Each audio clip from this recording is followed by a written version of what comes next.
if you look at the misery index, which is unemployment plus inflation, that reached recessionary levels. If you look at consumer sentiment, that reached recessionary levels. And then interesting, if you look at private sector credit, that also reached recessionary levels in the sense that if you look at, for example, senior loan officer surveys, are they tightening credit or are they loosening credit? They hit this kind of spike period of like 40% of them were like tightening credit, and it was rising. And historically, whenever you reach those levels and sustain it, that gives you a recession.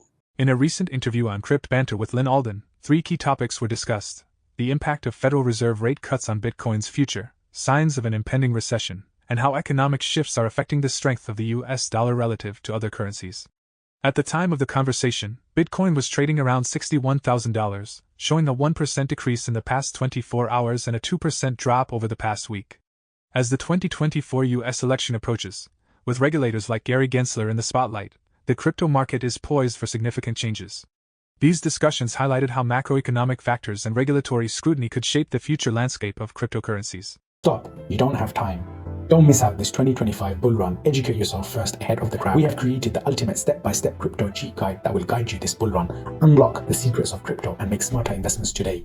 Now by clicking on the link below to get your exclusive copy just under $10. Going back to the 90s, and we tighten into that, and then they actually started loosening out of that. They started tightening at a lower rate, which is evidence of historically going out of a recession, that you've emerged from a recession. So we kind of went through this like private sector credit recession in a sense, without credit losses and without an unemployment cycle. And I think that's kind of what makes this cycle weird. So I do think that we're headed toward economic softness. I think we're headed toward weaker employment situation, but I'm not sure that we're going to have a big credit event because we have this kind of pre-stimulating background context, and we have already went through a credit tightening cycle for something like 2 years, and so I think that most of the indicators that we have over the past 40 years, we're in an era of monetary dominance, so monetary policy and private credit cycles. And now I think we're more in fiscal dominance, which is that you basically add a little bit of emerging markets into the way the US operates, and that things kind of run hot, even as they in real terms can suffer. So I think we're going through economic softness, but I think it looks different than recent recession. So I've described it as an emerging market landing. Like, I mean, for the past year, whenever people ask me if we're going to get a hard landing or a soft landing, I say we're going to get an emerging market landing, I think, which is that it's kind of a soft landing, but it's because you're pre-stimulating. And when you look, there's kind of 2 ways to have a recession. And again, these kind of break down between what is a typical developed market recession versus an emerging market recession. So in a developed market recession, a small number of people have a really bad time. They lose their jobs.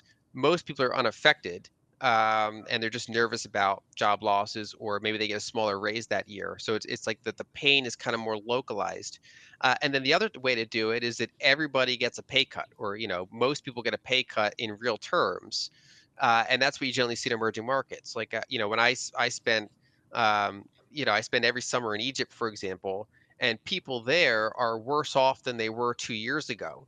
And it's not because they lost their jobs, it's because they have worse purchasing power uh, for real, like high quality things than they used to have. And it's because it's the currency's kind of been rug pulled under them.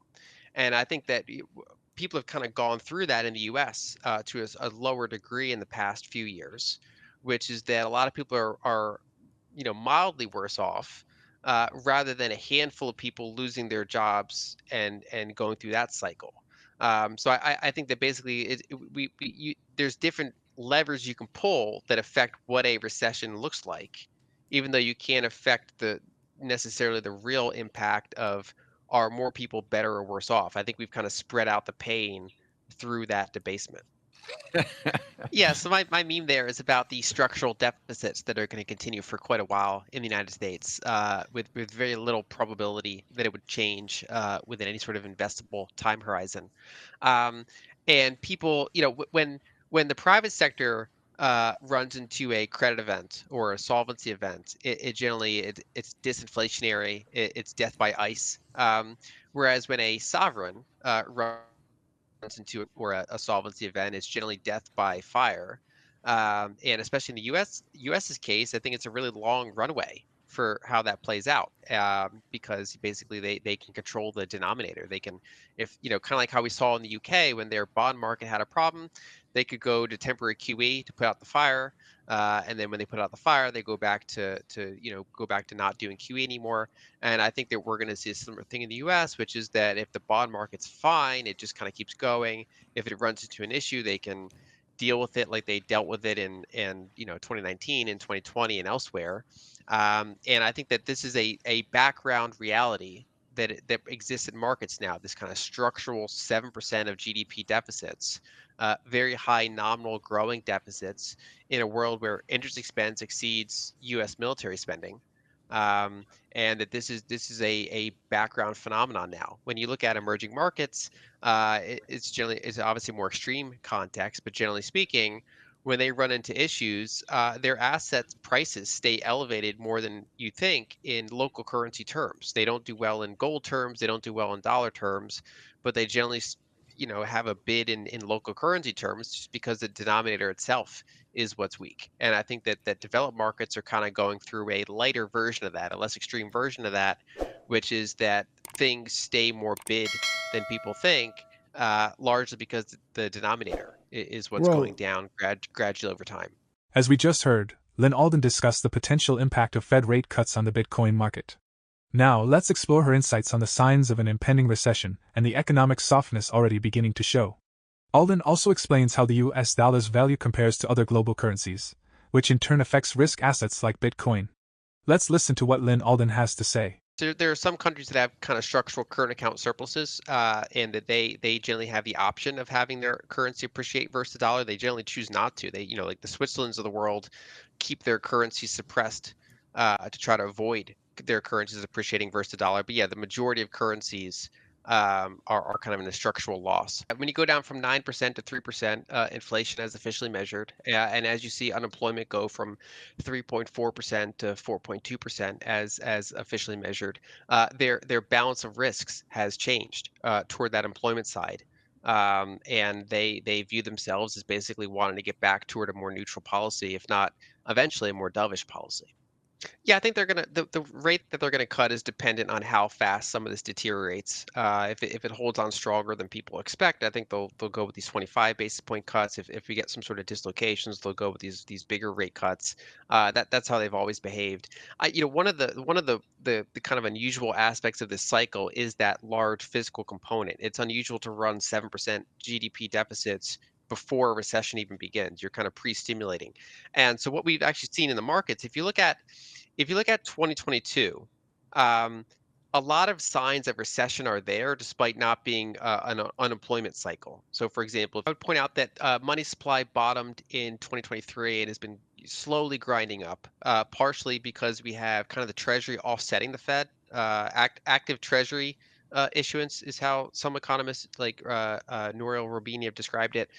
Basically, the short of kind of the issuance of extra T-bills, the draining of their reverse repos. So when you kind of take a more aggregate picture of both the Fed balance sheet and then these other components that are out there, the TGA and the reverse repo facility, we've kind of been in this flat liquidity environment ever since let's call it the regional bank crisis of 2023.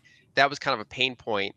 We started kind of going sideways rather than down after that. I expect that to probably continue until we reach the end of the reverse repo facility, and then the Fed already projects that by the end of 2025 they would probably go back to gradual balance sheet increases, not for stimulus purpose, but kind of like they did in 2019 with the repo spike that they went through. They would basically say that we've reached the bottom of ample bank reserves. We want to start going up in bank reserves and maintain ample bank reserves. I think that's the language that they're going to use to frame it. And I think that we're kind of entering that period of money supply is going up, but not particularly fast. And that probably and you lasts got to for. consider the banks too, because that in and of itself, to your point, would definitely increase M2 if they're buying from non-banks. But if the rate to which the banks are lending is decreasing more significantly, then it's still going to go down. So it's definitely, you got to take a holistic view, I think is my point. Yeah, and the bank lending component's a big deal, and that to my what I talked about before is that we went through this kind of tight cycle where if you look at senior loan officer surveys, most banks were very conservative. They were basically saying we're tightening all of our standards, and now they're tightening less than they were a year or kind of 2 years ago. We kind of went this kind of 2022, 2023 cycle. They went through this tightening cycle. There's actually evidence that they're loosening up a little bit, and that's why we have these kind of weird components. Like, and some metrics say we're headed toward a recession. Other ones are saying we literally just had a recession and we're merging out of it. And it's because you have this kind of divergence between fiscal and monetary policy and this private sector versus public sector situation. And even if you look at asset positioning, for example, Costco is trading at like 55 or 56 times earnings, right? People are not piling into the ARK stocks. They're not piling into Bitcoin. They're not piling into small caps. Most of the kind of the enthusiasm in the market is actually toward fairly defensive things. Walmart's going vertical, Costco's going Yeah, vertical. but growth is not going vertical. I think my point is that basically we already in some ways are positioned like a recession. The credit cycle we kind of went through and the positioning in these kind of defensive assets. When you look at what money market funds hold, they hold T-bills, they hold really short-term high quality commercial paper, and then they hold reverse repos, which are practically like treasuries, these kind of this like nominally risk-free yield. Um, there's kind of a ratio issue right now between big banks and money markets. So if you hold your money in Bank of America, you're getting paid something that rounds to zero in Yes. interest because and the the top like the top seven top like the top 10 banks have like half of the deposits out there. There's like 4,000 banks, but like half the deposits are in the top 10. And those are Those the pay ones the that are lowest interest rates. yeah, and they're the ones that are not paying anything because they have no risk of a bank run or very minimal risk of a bank run. Whereas like the credit unions of the world are the ones paying you 3 and 4%. And so if you're a customer at these banks, you say, well, I got to have some money in my checking account for liquidity, but I'm going to put the rest in money markets and things like that. And that's why there's this flood into this. And this is already basically treasury or treasury-like assets. It's already in there. I think that basically that's actually another sign of kind of people going through recession, which is basically people saying, I want to own these kind of conservative things.